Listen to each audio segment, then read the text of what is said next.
Hey everybody, welcome to Compare. I feel like we just did a compare.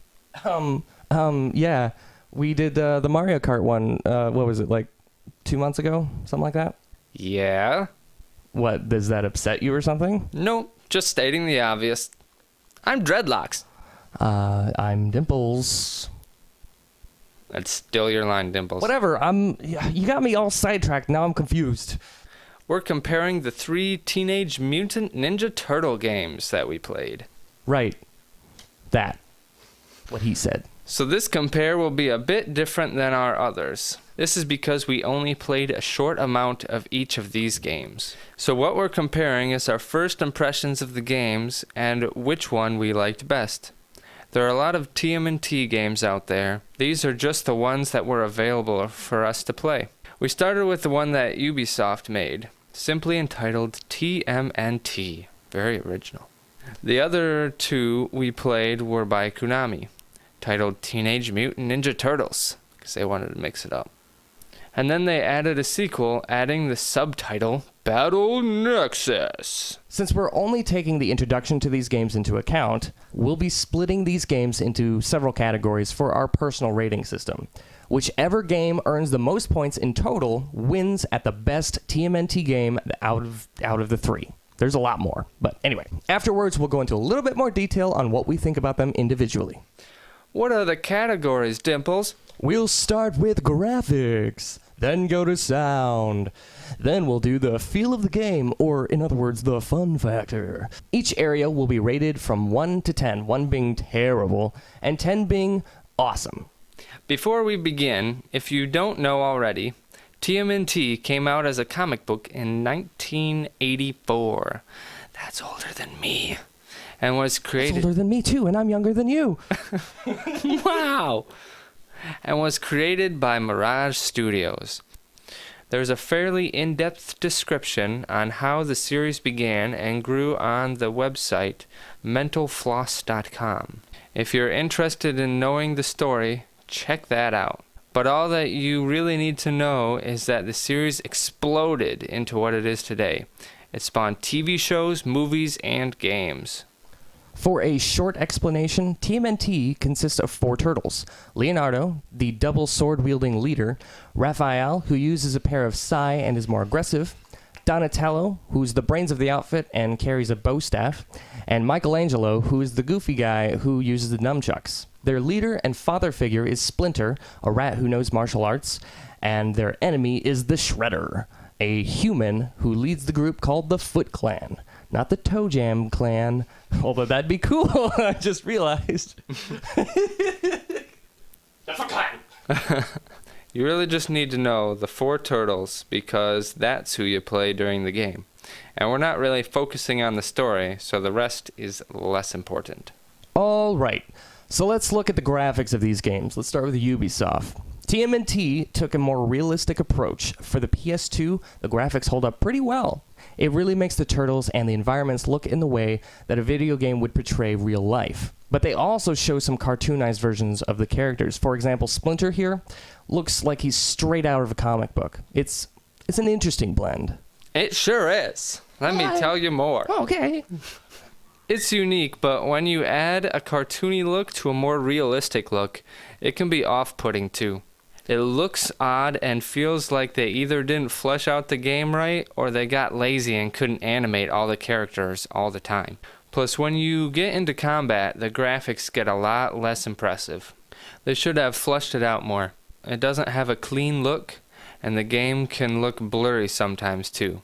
If we're giving a rating on graphics for this game, I'll give it a 5. And I'd rate the graphics for this game a 6. It's not bad, but there is a lot of room for improvement. I'm not sure how I feel about the graphics in the other games. They're much more cartoonized, sort of like they were cut out of the comic book or something. That's actually the charm of the games for me.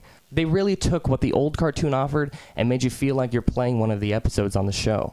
At least until the actual game starts. Sure, but strictly graphically speaking, it looks fun. And both of Konami's games present that well.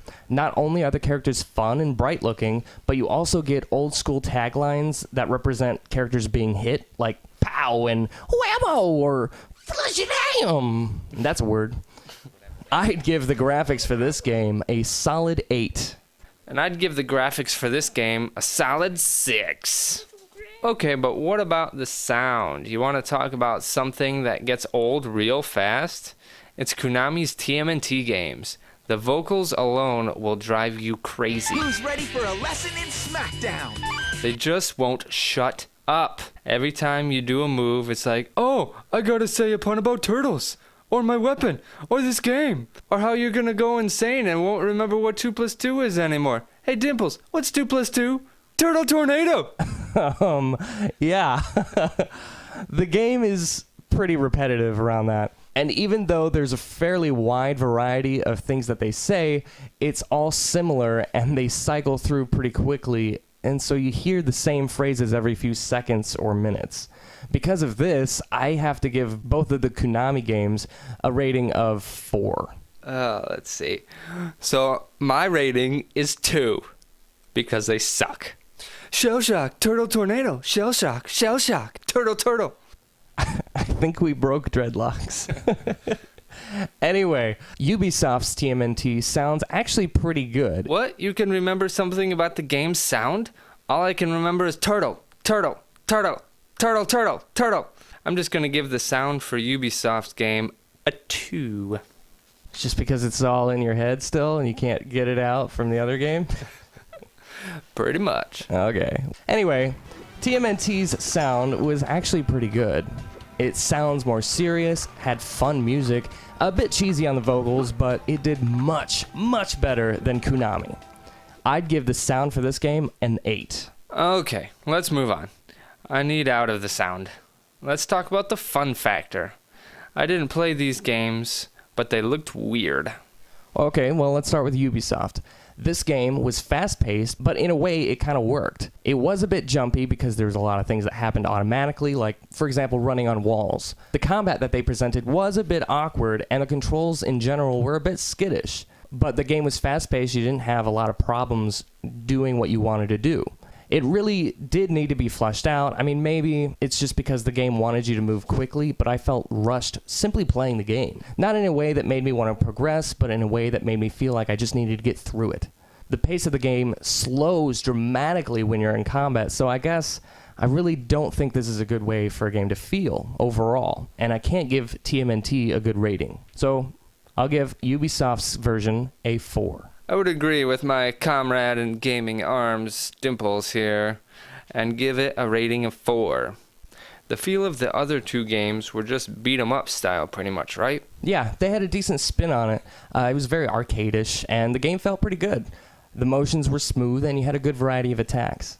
I wasn't a fan of how long it took you to stand up, though. Whenever you got knocked down, it was like, oh, let me catch my breath for a second, sonny. That's true, and this is actually where Konami's 2 titles split for me. Graphics and sound were pretty much the same, but they did add some stuff with the gameplay that made it different. For the first one, I liked the feel. It was very solid, good variety of stuff. It just kind of worked.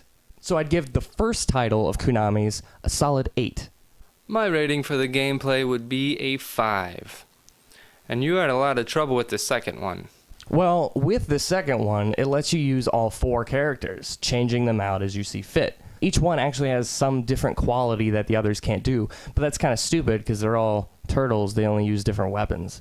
It was also frustrating that if you run into a wall, like if you're trying to get to a ledge or something, they just jump off it. They're like, woo, yeah, I'm gonna get off the wall because it's gonna impede your progress, woohoo! Sorry. Anyway, back to my point. It's annoying. Not to mention you were able to skip some of the level just by going on the roof at one point. Yeah, what's up with that? The game seems unfinished. Maybe it gets better as you go, but as a first impression, it's a sloppy sequel. They just tried to add more to the last game and ended up making it messy. I'd give the fun factor for this a rating of 4. 4! The sequel is definitely worse than the original in this case, so I'll rate it a 5. Okay, so there you have it. My total ratings are Ubisoft's TMNT, 11, Konami's first TMNT is 13, and the sequel is 12. And mine are Ubisoft's TMNT, 18, Konami's first title, 20, and the sequel, 17. It's hard to say if these are good or bad games based on the first level or two in the game, but as a first impression, that's how they stack up. There are a lot of redeeming qualities about each of these titles. Ubisoft gave TMNT a really realistic look and feel. It's worth checking out if you're a fan of the series, or even if you just like fast-paced games. It's fairly easy to pick up, and you might even enjoy it. And Konami's games have a fun, kid-friendly look to them. The first is clearly Dimples' favorite. If you're a fan of beat-em-up games or games that give an arcade feel, this works for you. Just know that it's pretty dang repetitive. For those of you watching who's like, well, you gotta play the whole game to really know what it's like, first impressions in games are very important. When I was playing Fallout 3, I almost put the game down because the first part of the game was so horrible. Luckily, I was told that it was good, so I kept trudging on for the first couple hours and it got a lot better. But if I was not told that the game got better, I would have never continued to play. And that's all we got for you today. If you thought any of these games sound fun, you can either check them out or you can watch us play them on our TMNT playlist here. And come back for more compares, perspectives, and Let's Plays on this channel. If you don't see us much on that recent video category on YouTube, hit the subscribe button and all your dreams will come true. Dreams may come true after a long while. Not all dreams will come true. Some dreams are weird and you shouldn't want them to come true anyway. GameAddicts is not responsible for dreams coming true or not unless they're GameAddicts approved. Subscribe to get approved. Wow, that's some disclaimer. Yeah. Bye! Hey everybody, welcome to Compare! We're comparing the 3 Ninja Mutant Ninja Turtles. Dude, what? Teenage. Yeah, that's why I was... That didn't sound right. What he said. What your mom said. No, what she said. And then your mom. Your mom said your mom. No. Never mind. Since we're really only taking the introduction to these games into an account... Not into an account. Since we're really only taking the introduction to these games into an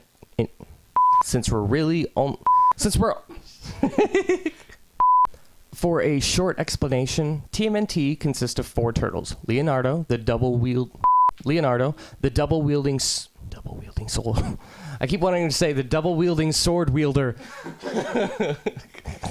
Shredder, a human who leads a group called the Foot Clan. Footy Foots. Stinky Feet. That's what they should have named it. Stinky Feet Clan. The Stinky Feet Clan. No! They smell terrible. Yeah, throw that right in the mic. You waited for that. Wait, let me get up to the mic. I would agree with my comrade in gaming arms. Dimples. That's a really forced way to say that. I would agree with my comrade. Say it better. I didn't even write that in. You're just like, comrade. Oh, that sounds disgusting. I was trying to think of something clever. No, yeah, it's fine. It's just the way it was. I just realized we can have a total of 30 for these. You didn't even get half on any of them. All of mine are beyond half.